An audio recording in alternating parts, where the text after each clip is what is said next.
Bismillahirrahmanirrahim. Assalamualaikum warahmatullahi wabarakatuh. Waalaikumsalam. Sahabat beriman, kita jumpa lagi di Ustadz Danu Official Channel bersama saya Tung dan bersama guru kita Pak Ustadz Danu. Assalamualaikum Pak Ustadz. Waalaikumsalam warahmatullahi.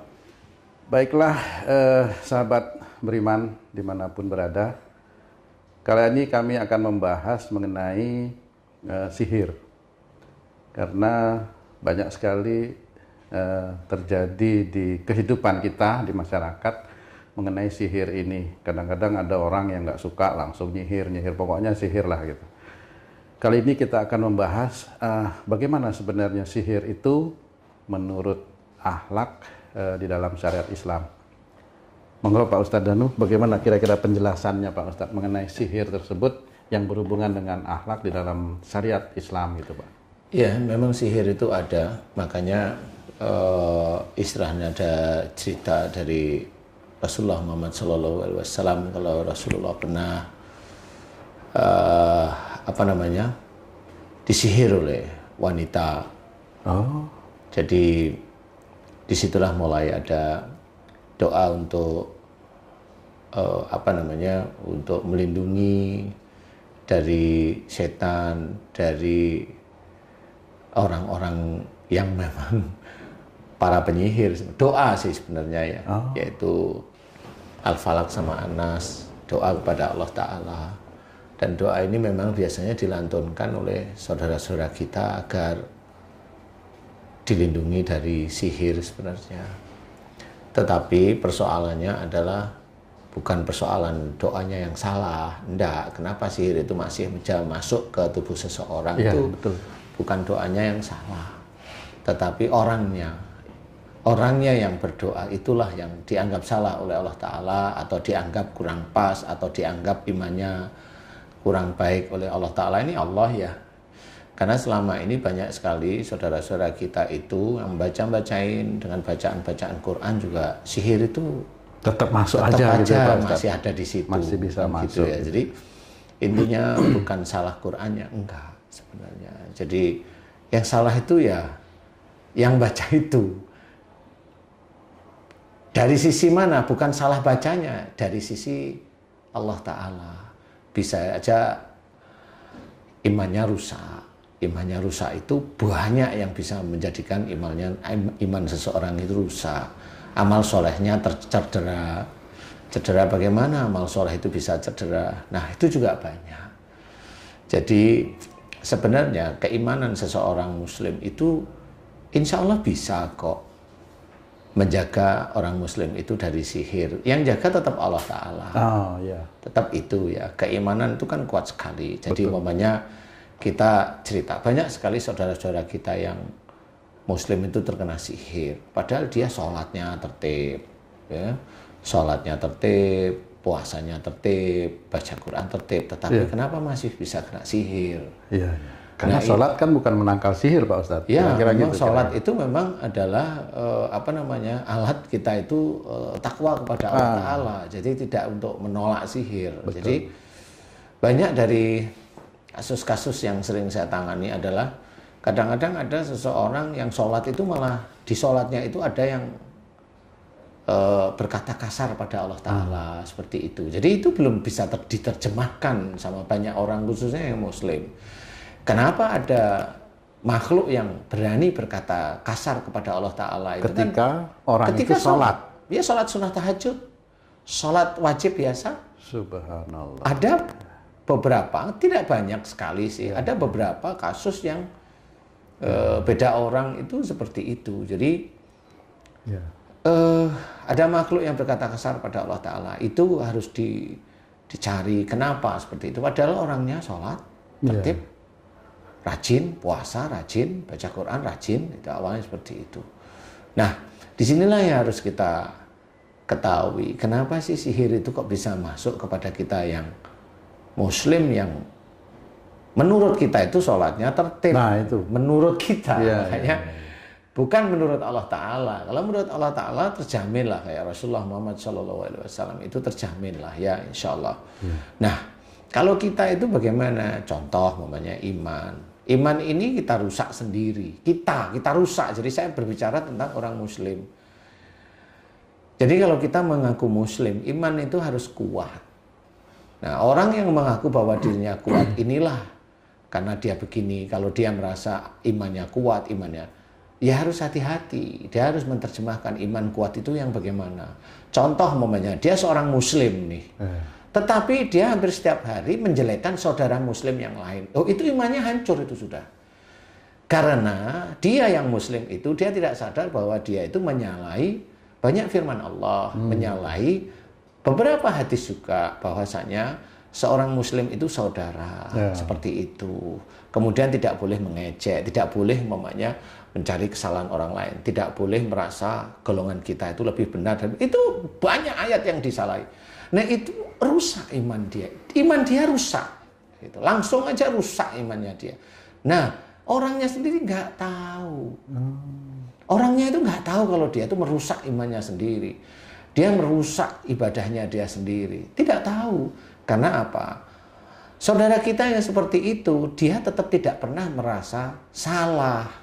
Nah, tidak pernah merasa salah. Inilah yang itu dicatat oleh malaikat-malaikat pencatat keburukan seseorang. Sehingga itu disampaikan pada Allah Ta'ala. Nah, disinilah saudara-saudara kita itu belum paham bahwa kalau iman itu sudah rusak, orang atau saudara kita itu jarang sekali mohon ampun. Itu sudah sangat jarang sekali. Karena kita diingatkan Rasulullah itu memohon ampun itu banyak setiap harinya pada Allah Ta'ala. Nah, kita sendiri merasa hebat, merasa kalau udah kelompok kita itu benar, kelompok kita itu kelihatan kita aja baik, itu sudah merasa lebih hebat daripada kelompok yang lain. Enggak bisa, yang bilang hebat itu kan Allah, bukan dia. Betul. Kita harus paham, inna akramakum indallahi atqakum, itu harus diketahui. Sesungguhnya orang yang mulia di hadapan Allah Ta'ala adalah orang yang paling takwa. Nah, ini harus tahu. Takwa itu apa? Takwa itu menjalankan apa yang ada dalam Quran dan Sunnah. Itu jelas. Atiullaha wa Rasul. Jelas taat pada Allah dan Rasul. Taat pada Allah menjalankan Quran dan taat pada Rasul yang menjalankan Sunnah. Nah, pada saat orang itu sudah kelihatan dia itu nyunah, tapi dia masih menjelekkan saudaranya sendiri. Nyunah dia masih, itu gimana Pak? Nyunah itu melakukan sunnah-sunnah Rasul. Itu kebanyakan zaman sekarang itu dikatakan nyunah istilahnya. Tak kira nyunat. Nyunah. Jadi dia sudah merasa hebat. Sudah merasa hebat. Nah, kalau sudah begitu nanti dia lupa bahwa itu saudaranya. Dia tidak tahu, momennya dia menjelek-jelekan saudaranya sendiri, mengkafirkan saudaranya sendiri, menyuruh saudaranya disuruh syahadat. Dia sendiri nggak ngerti sebenarnya apa yang dia omongkan. Nah, kalau itu diomongkan, itu menjadi dosa jariah. Itu kan merusak iman dia, merusak amal solehnya dia sendiri. Dan dia nggak pernah yang begitu itu mohon ampun. Nggak pernah. Karena dia merasa benar. Padahal sudah dijelaskan dalam Quran bahwa kalau seorang itu merasa benar dengan apa yang dilakukan atau apa yang dia ketahui, itu dianggap sesat oleh Allah Ta'ala. Subhanallah. Ya. Allah yang menganggap sesat bagi seorang yang merasa benar. Jadi, maaf Pak Ustadz, saya potong sebentar. Jadi dengan kerusakan iman seseorang itu memudahkan sihir itu bisa masuk ke dalam dirinya, gitu kira-kira Pak Ustadz. Saya menceritakan ini kenapa sihir itu bisa masuk itu dari situ. Makanya banyak orang-orang saudara-saudara kita itu membaca ini, baca itu, baca ini 1 jam, 2 jam, 3 jam, 12 jam, berapa hari, berapa bulan. Masuk aja. Masih aja di situ. Kenapa seperti itu? Ya karena memang ya yang satu memang tidak mencari tahu kenapa itu sihir bisa masuk. Yang kedua yang baca juga nggak ngerti kenapa ini kok sekali, 2 kali, 3 kali saya baca kok saya nggak mempan. Kita harusnya kan berpikir. Tapi karena dia itu merasa benar, ya nggak mau tahu dia. Merasa aja apa yang dilakukan dia benar. Padahal kan harus ada koreksi. Kalau kita itu melakukan pekerjaan itu harus ada koreksi. Kenapa ini nggak berhasil? Kan begitu. Betul. Jadi bukan maunya ini yang saya lakukan sudah benar menurut dia, menurut kelompoknya, kan gitu. Nggak seperti itu. Gitu loh juga. Jadi harus kita pahami bahwa sihir masuk itu karena rusaknya iman seseorang. Pertamanya seperti itu. Pertamanya seperti itu. Rusaknya amal soleh. Amal soleh itu hilang. Karena apa? Ya karena dirusak. Contoh umpamanya Dia sedekah, memang kelihatan secara harfiah sedekah. Tapi sedekahnya hanya untuk biar kaya, biar jadi bupati, biar jadi gubernur, biar kan dilihat begitu, orang. biar jadi, iya seperti itu. Sedekah, kalau yang seperti itu sedekah macam apa? Apakah itu namanya sedekah? Kemudian dia sedekah di yatim piatu. Kemudian di yatim piatu ditanyakan, Bapak minta doa apa? Saya doain agar saya sukses. Loh, kan akhirnya jual beli doa, bukan sedekah itu namanya. Bolehkah itu, Pak Ustaz? Enggak. Ya kalau untuk manusia silahkan, tapi itu tercatat menjadi sedekah nggak di hadapan Allah Ta'ala. Yang namanya sedekah atau melakukan semua kegiatan yang baik itu niatnya harus lillahi ta'ala. Tidak ada keinginan duniawi. Karena Allah, untuk mencari ridha Allah, untuk akhirat. Nah selama ini itu tuh bergulir terus ada di sekitar kita. Dia sedekah tapi untuk biar nggak sakit. Loh nggak ada. Itu kan hanya penemuan-penemuan aja. Sedekah bisa ngilangin sakit. Nggak ada. Sedekah itu niatnya lillahi ta'ala. Titik. Titik itu aja sudah. Membaca Quran niatnya lillahi ta'ala. Titik. Wah. Nah ini yang akhirnya menjadi rancu. Betul. Disinilah yang harus kita ketahui kenapa ini orang itu masih masuk atau masih terkena sihir. Iya, terkena sihir seperti itu. Nah ini yang jarang sekali orang itu memahami.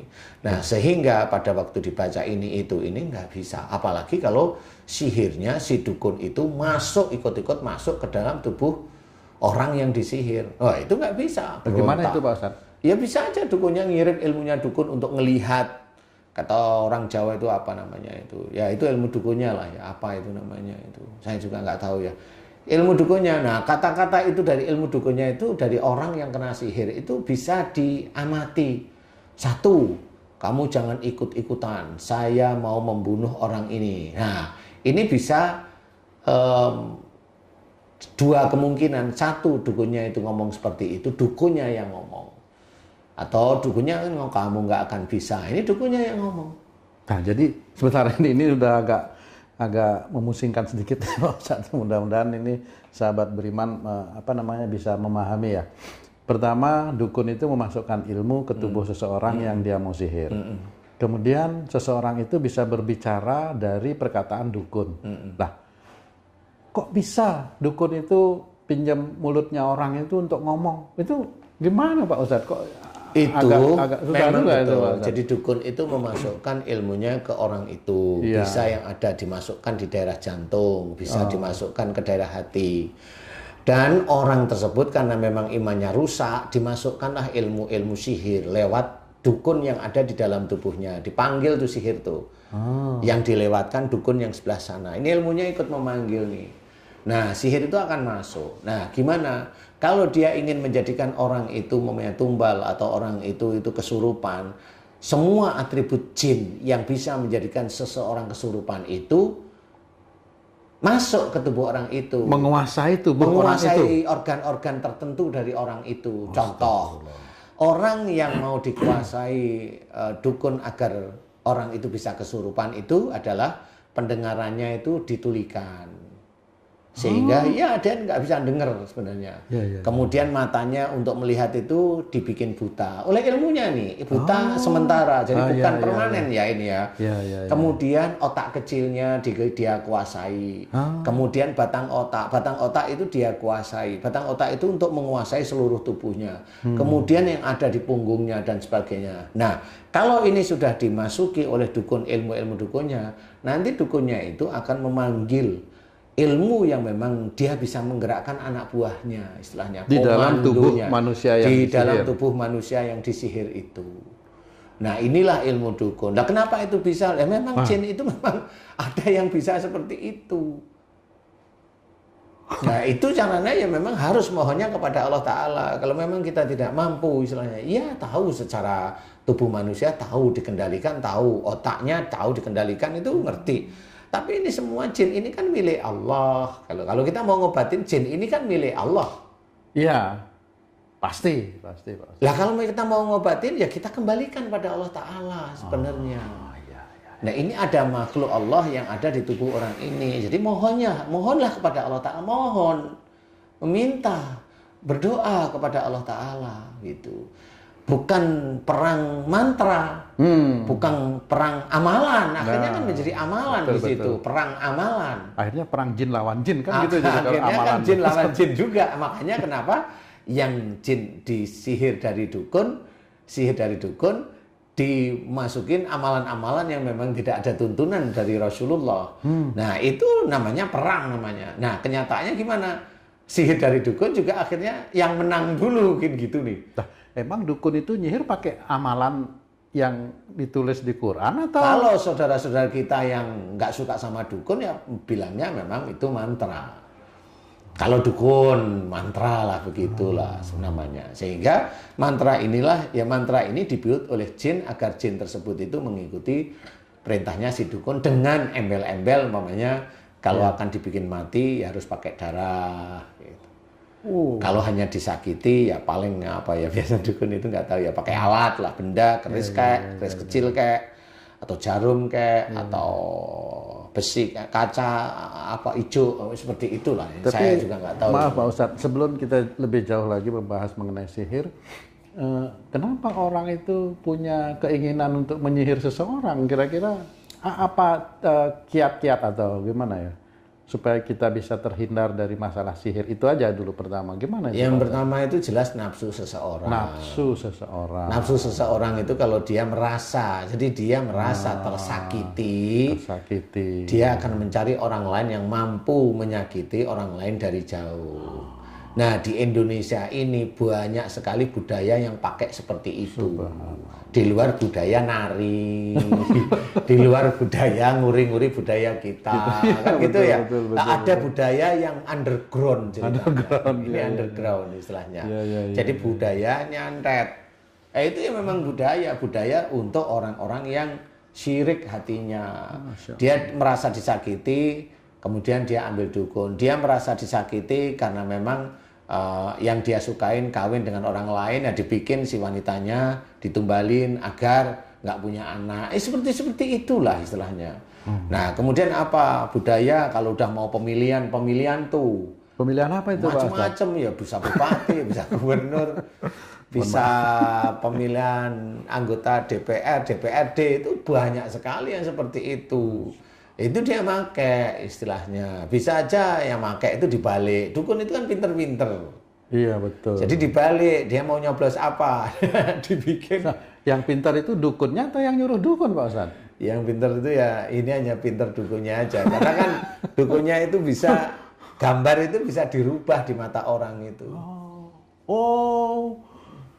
Jadi orang itu nyoblosnya itu maunya dia keinginan pribadi nomor 1 gitu. Ya? Lawannya nomor 3 mamanya. Dipindah gitu. Dipindah, jadi orang itu nyoblosnya itu bisa nomor 3. Mikirnya dia nomor 1. Wah, ini untuk dukun yang belum pintar malah jadi pintar nih di acara kita Pak Ustadz. Enggak apa-apa, biarin aja kan gitu ya. Ada orang ada nih seseorang mamanya, orang mau pidato kenegaraan. Ada orang yang memasang ada pensil atau pena, kemudian ada kertas. Kan gitu ditaruh di kotak, digembok maunya. Yang ini ilmu sulap zaman sekarang lah. Kemudian tidak disentuh nih, dibiarin tuh. Betul. Kemudian apa pidato dia? Ya, pidatonya itu pas pidato itu diambil ada di kertas itu di gitu. Kertas itu sama pidatonya. Kayaknya saya sering itu lihat sama, itu juga ilmu dukun sama. Wow. Yang ngerjain kan jin juga. Emang sama, burung emang nulis. Yang enggak ya jin. Nah, itu namanya trik sulap apa-apa seperti itu. Itu sama, itu juga jin. Nah, jin itu yang mengerjakan menulis sehingga teks pidato itu sama seperti dia.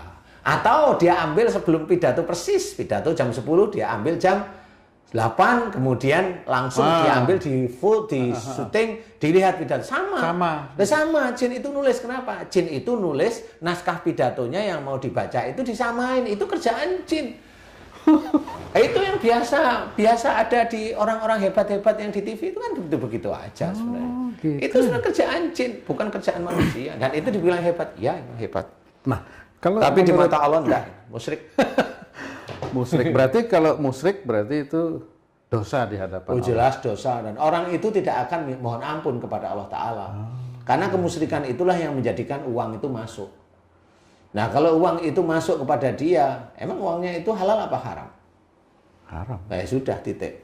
Karena diperoleh dari hal-hal yang musyrik. Musyrik jelas. Nah, kalau sudah Masya Allah. haram itu dimasukkan untuk makan anaknya, untuk makan istrinya, untuk makan cucunya kalau dia punya cucu. Allahu Akbar. Emang mau kemana dia? Makanya istilahnya syirik, perbuatan-perbuatan musyrik itu memang dilarang oleh Allah Ta'ala. Itu karena apa? Itu tuh buntutnya itu tidak enak besok di akhirat. Nah, itu sama umpamanya dia melakukan penglaris nih untuk warungnya. Penglaris? Iya, untuk mallnya, tokonya. Itu kan Tapi kan banyak bukan tuh. sihir itu Pak Ustadz. Sama Penglaris. itu juga sihir. Bukan Pak Ustadz. Kan Itu biar salah. laris. Kan nggak ada yang disakiti. Memang nggak ada. Tapi kan narik orang lain untuk masuk ke tokonya, masuk ke warungnya. Memaksa. Nah, itu kan memaksa. Padahal dalam Quran diceritakan la ikraha fiddin, tidak ada paksaan dalam agama Islam. Apa yang dia kerjakan? Subhanallah. Makanya banyak mall yang pakai hiu dan sebagainya itu termasuk. Waduh. Loh. Itu termasuk. Wah, sahabat beriman. Bahasan kita kali ini cukup lumayan ya. Kayaknya ini fenomena yang sering terjadi di masyarakat kita di Indonesia. Kita ikuti pembahasan kita selanjutnya setelah yang satu ini. Oke, baik Pak Ustadz. Mohon maaf Pak Ustadz kalau saya nanti sering potong-potong Pak Ustadz. Mohon maaf ini. Kita mau tanya lagi, mungkin mudah-mudahan bisa bermanfaat juga untuk sahabat beriman semua. Penjelasan Pak Ustadz tadi mengenai antara sihir, pesugihan, tiba-tiba ada sihir yang berhubungan dengan seseorang pingin memegang sesuatu di dalam pemerintahan atau ya dia pingin jabatan. Itu gimana sebenarnya Pak Ustadz? Apa itu salah atau dosa di hadapan Allah? Tetap dosa. Tetap dosa. Dia akan memaksakan sesuatu yang bukan jalan dari Allah Ta'ala. Dia memaksakan nafsunya. Oh. Itu sama seperti seorang laki-laki mau meminang wanita, wanitanya sebenarnya nggak mau sama dia. Nah, itu dipaksa. Gimana sih? Boleh nggak itu memaksa wanita yang tidak mau dia nikah? Boleh nggak? Ya nggak boleh. Lah ya sudah, mirip aja. Hampir mirip seperti itu. Karena sihir itu prosesnya seperti itu. Jadi dia tidak yakin dengan Allah Ta'ala. Dia menuhankan jinnya itu sendiri. Dia menuhankan. Makanya itu dikatakan mempersekutukan Allah atau syirik. Dan perbuatannya dikatakan musyrik. Dan itu banyak. Kasus di Indonesia atau di dunia bahkan itu banyak. Kalau orang Barat itu menuhankan uang. Orang Barat itu menuhankan uang, menuhankan gadget, menuhankan. Itu mirip sama seperti itu. Menuhankan pekerjaannya dia, menuhankan jabatannya. Orang Barat seperti itu. Jadi dia yang real itulah yang dia yakini. Itu tanpa disadari kayaknya. Itu dia sadari karena memang budayanya memang mereka seperti itu. Nah, orang-orang Muslim yang ada di Indonesia atau dimanapun itu memang disusupi seperti hal-hal tersebut. Nah, tinggal kita itu mampu nggak menahan agar kita tidak seperti itu. Itu paham liberalisme kayak gitu itu Pak Ustadz ya, kira-kira yang merusak akidah akhirnya Pak Ustadz. Ya, merusak akidah itu juga kita harus belajar untuk menahan aja sih. Tapi sihir itu kan budaya yang ada di, mohon maaf ini, kayaknya yang kita sering lihat itu di Indonesia, di Barat kan kayaknya sihir itu agak tidak terlalu seperti di Indonesia ini, sedikit-sedikit cari ini, sedikit-sedikit bertapa. Itu gimana? Kita yang menyusupi mereka atau mereka menyusupi kita? Jadi kalau orang gimana, Barat itu mendidik dari sisi edukasi, keilmuannya, pendidikannya, kan gitu ya. Nah, cuma kalau orang Indonesia, karena dia sadar dia itu tidak mampu, carilah sesuatu yang bisa menyenangkan menurut nafsunya. Dia Dia tahu, orang itu tahu kalau dia itu tidak mampu. Gitu. Jadi sehingga dia mencari dukun untuk mewujudkan keinginannya seperti itu. Banyak, intinya adalah kalau itu kan nafsu duniawi. Itulah dunia yang menipu, dunia yang main-main itu. Dan itu salah dan dosa di hadapan Allah. Dan itu salah dan dosa di hadapan Allah Ta'ala. Dan orang itu saya yakin, orang-orang yang masih seperti itu saya yakin,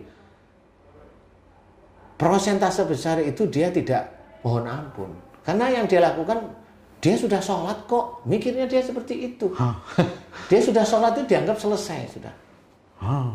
Padahal sholat itu hanya kewajiban aja. Dan 5 kali sehari kira-kira kan hanya gitu Pak Ustaz. Nah, kemusyrikan itu hasilnya gimana kalau momennya dia jadi bupati, akhirnya gaji-gajinya dia dapat pekerjaan dari bupati, itu emang dari mana dia? Halal apa haram kan kita udah tahu. Orang yang di mall itu kalau ada orang muslim. Walaupun misalnya Pak Ustadz, uang lah, anggap aja uang, jangan rezeki, uang yang dia dapat itu dia keluarin 2,5%. Terus dia ada yang 25% untuk, karena itu dia mendapat hadiah. Itu walaupun begitu masih tetap haram. Lah itu caranya dari mana? Kan caranya kan ditanya. Cara memperoleh uangnya itu dari mana awalnya? Kan bukan dari pekerjaan yang dia hadapi pada waktu itu, tapi sebelumnya. Seperti orang khianat. Ini orang khianat nih, umpamanya kamu sama saya ikut kamu. Kemudian saya khianat Pak Ustadz. Oh, enggak, ini hanya khianat cerita. Pak. Yang lain aja Pak Ustadz. Saya ikut kamu. Ada orang-orang yang khianat ya. itu. Saya ikut kamu, saya kerja sama kamu nih. Istilahnya saya itu kamu percaya untuk mengelola keuangan. Saya kelola. Tapi dari situ saya mulai ngambil nih dari sini karena dipercaya ini ngambil nih. Kemudian kamu bicara sama saya, nanti kalau kamu ketemu sama orang ini bicarakan dengan saya. Iya, oke, saya bilang iya. Kemudian nanti ini kamu bicarakan dengan saya. Iya. Tapi emang saya benar. Saya dari sisi kamu tuh, itu saya ketemu dengan banyak orang. Betul.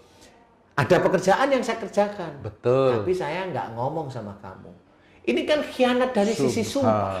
Dari dia sebenarnya pegawai, dia lakukan khianat sejak itu. Ini khianat yang Allah tidak mau. Itu kalau menurut hukum Islam ditebas itu lehernya. Astagfirullah. Nah, tapi karena saya mikirnya ini kan usaha saya. Ya. Padahal ada pekerjaan yang harus dikerjakan. Kan seperti itu. Ada yang dia kerjakan, ada yang sumpah dia kerjakan, kemudian ada yang dia itu mengiyakan dan sebagainya. Akhirnya pekerjaan dari orang-orang yang sebenarnya orang itu memberikan kepada kamu, betul, saya ambil alih karena saya ngomong, ya ini pekerjaannya Pak Tung. Tapi orang itu oke, ya karena orang itu tahu saya itu yang dipercaya. Akhirnya kan dikasih nih. Tapi saya nggak mau ngomong sama ini. Akhirnya ini saya anggap ini pekerjaan saya. Mengkhianati kepercayaan yang diberikan. Iya. Nah itu kan jalan dia mencari rezeki, itu kan haram namanya. Walaupun dia mengeluarkan 2,5%, dari mana? Itu kan bukan uangnya dia sebenarnya.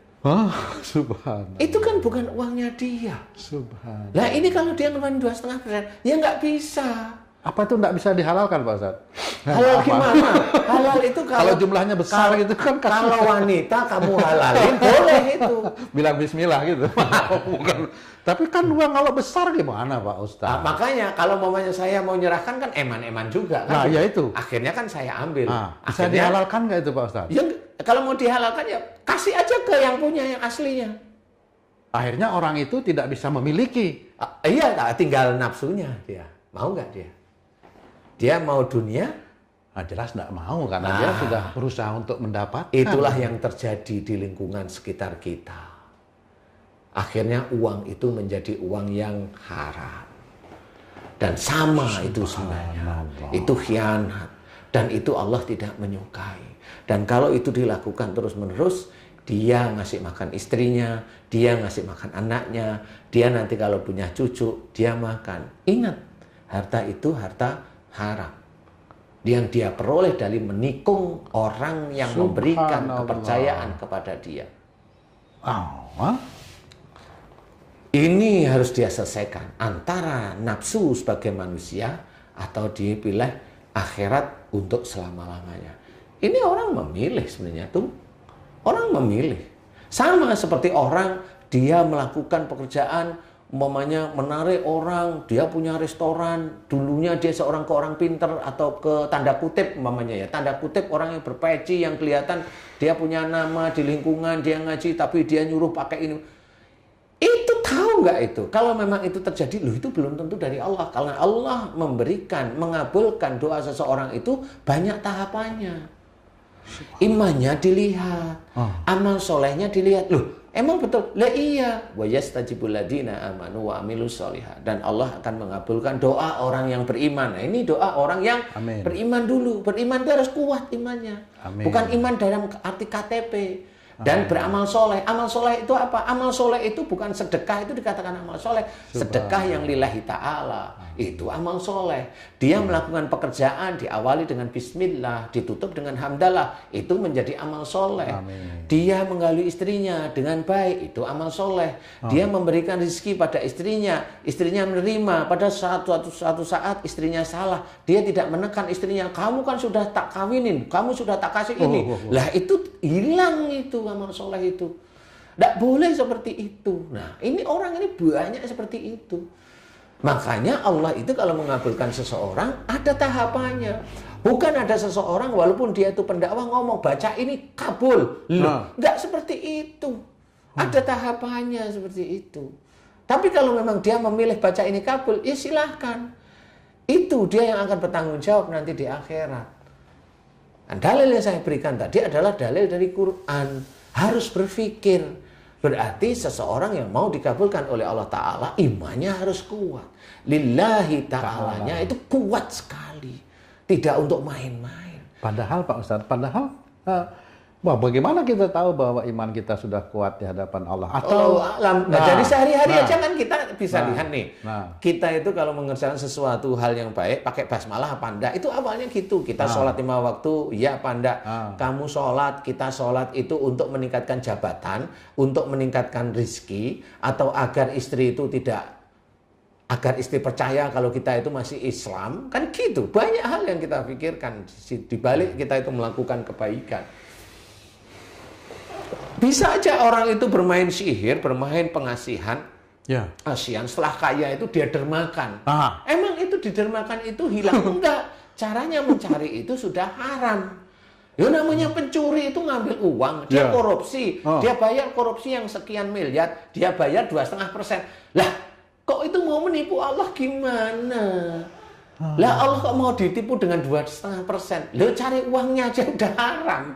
Lah kok mau dihalalkan gimana? Emang wanita itu dihalalkan? Yang jelas dia nipu orang lain dan dirinya sendiri, Pak Ustaz. Itu yang jelas. Lah itu jelas, tapi dia mencoba menipu Allah. Lah Allah kok ditipu? Ya dia menipu dia sendiri. Itu orang seperti itu. Nah, orang korupsi itu seperti itu sebenarnya orang korupsi itu. Apa saja dia nih dia punya jabatan tinggi di suatu instansi. Kemudian karena ada proyek dia saya minta sekian persen, ya, sekian persen dia dapat, nggak cuma satu proyek karena jabatannya tinggi, akhirnya dia dapat nih banyak nih, dimasukkan, yang nyimpan adalah asistennya, ajudan-ajudannya. Kayaknya kalau kesini udah kayaknya nggak sanggup terlalu lama-lama nih. Aduh, nih mohon maaf nih Pak Ustadz. Kan gitu. Kita itu. Emang kamu aja yang pusing, saya pusing. Saya nggak kuat kalau kita tuh tadinya membahas masalah sihir, tapi kok masalah proyek. Kayaknya kan sama itu dong. Sihir adalah sesuatu. Memang tidak sama dari sisi ini pembahasannya sudah terlalu mengasihkan ini. Akhirnya membuat saya itu teringat akan dosa-dosa dan kesalahan saya. Astagfirullahaladzim. Kayaknya sementara ini harus kita akhiri dulu nih Pak Ustadz. Sudah terlalu tidak kuat saya Pak Ustadz lama-lama ini. Nanti masa saya nangis di sini dilihat sahabat beriman, kan malu Pak. Saya rasa mungkin kita akhiri dulu Pak Ustadz pembahasan kita. Pembahasan ini sangat bagus sekali. Sahabat beriman, dari sihir itu kita berkembang ke banyak sekali hal-hal yang harus kita pahami dan kita pelajari dalam kehidupan kita di dunia ini. Kalau kita mau menjalankan syariat Islam dengan benar-benar. Bukan gitu Pak Ustadz ya? Insya Allah. Mungkin kita akan berjumpa lagi di pembahasan kita yang lain di Ustadz Danu Official Channel. Sekian dulu ya sahabat beriman. Mudah-mudahan pembahasan ini bisa meningkatkan keimanan dan ketakwaan kita kepada Allah. Terima kasih banyak Pak Ustadz Danu atas pembahasannya kali ini. Ini sebenarnya bukan pembahasan. Ini baru pembantaian Pak Ustadz. Saya merasa dibantai nih Pak Ustadz. baru prolog sahabat beriman semua. Nantikan tayangan kita yang berikutnya. Wassalamualaikum warahmatullahi wabarakatuh. Waalaikumsalam warahmatullahi wabarakatuh.